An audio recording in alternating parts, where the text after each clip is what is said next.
This house regrets the sentimental do-goodery over animals, right? So in today's debate, I'm going to be doing a few things. First of all, we'll show you from opening governments why, in principle, we think that the idea of sentimental do-goodery in itself is something that is wrong and should not be appreciated by society.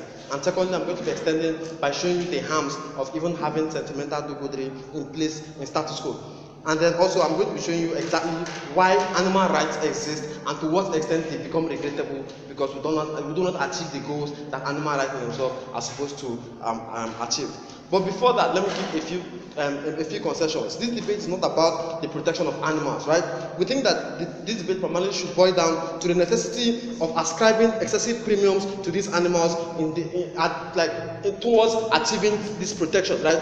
To the extent that the preservation of animals can still be achieved without this sentiment, we think they are hugely sentimental. So we don't want opposition coming here to tell us about how animals are important in society and how we need them for ecological balance and all that, and how we should protect them. We all buy into that and we concede to that argument before they come up. So firstly, let's talk about why in principle the idea of sentimental do-goodery is bad. We think that this is bad because it places a lopsided premium on one entity over another in society. The moment when you begin to ascribe some form of sentimental do-goodery or some excessive premium over one entity, we think that in itself it becomes bad. Why? Because this in itself is at the core, the fundamental of where inequality begins to exist, minority majority exclusions and all that are proceeds of having sentimental do-goodery in themselves, right? This narrative of sentimental do-goodery, we believe from opening government, is at the core of inequality and also minority and majority oppressions. Also, why also we think that the idea of sentimental do-goodery is bad is that sentiments always come with trade-offs, right? And in this case, where it has to concern animals and animal rights, we think that it is hugely unnecessary for states to go into or to buy into these trade-offs in themselves, right? Because, for example, in society or in status quo today, resources in themselves are even very, very finite, right? And we think that it is very irresponsible or useless for us to attribute some of the resources that we should use to achieve better goals or to ascribe to better results, to use them to pay attention or place excessive premiums on animals. Cool. So let's also now talk about, firstly, why animal rights in themselves exist. Why did human beings even come up with animal rights, right?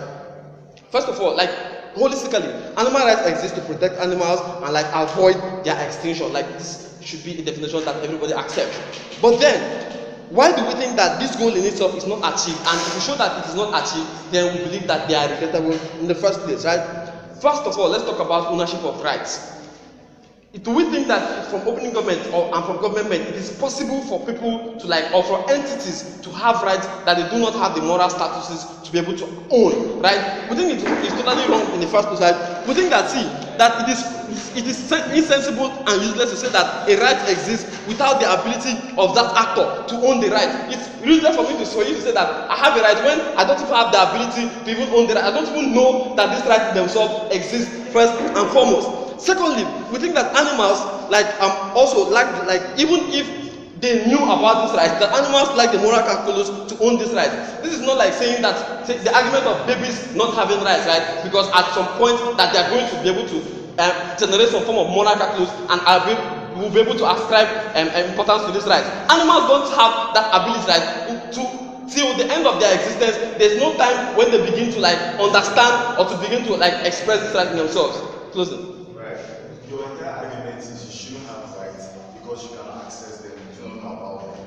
Why should babies have rights at the point where they don't know about them? Babies don't know about them at that point, why should they have rights? Exactly.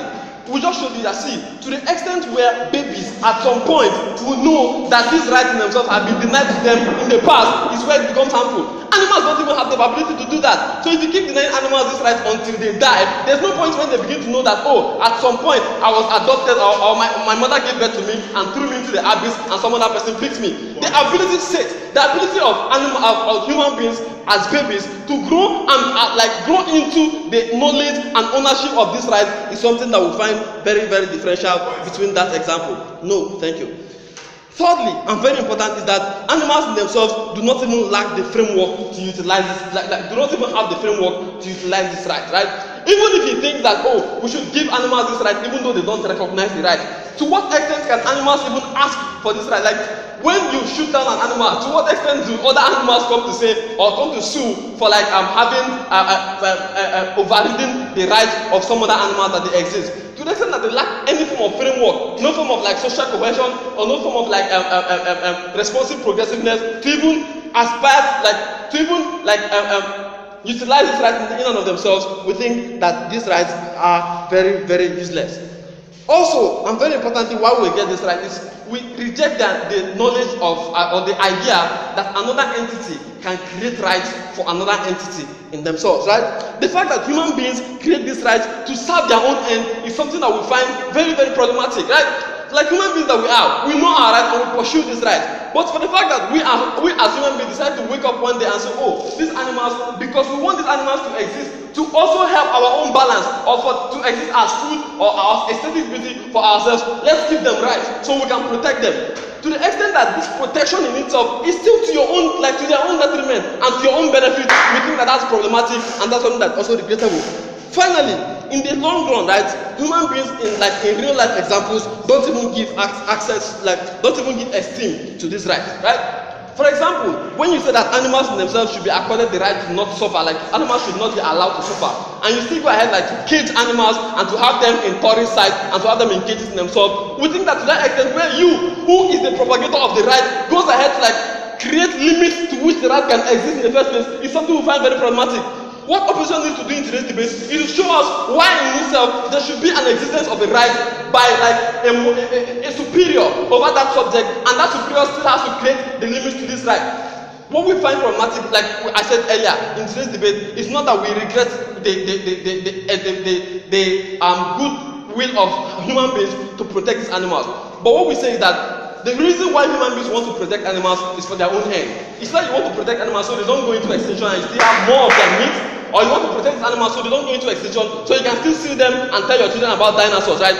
To the extent that this reason is still a selfish reason, that is hugely problematic in today's debate, probably opening government.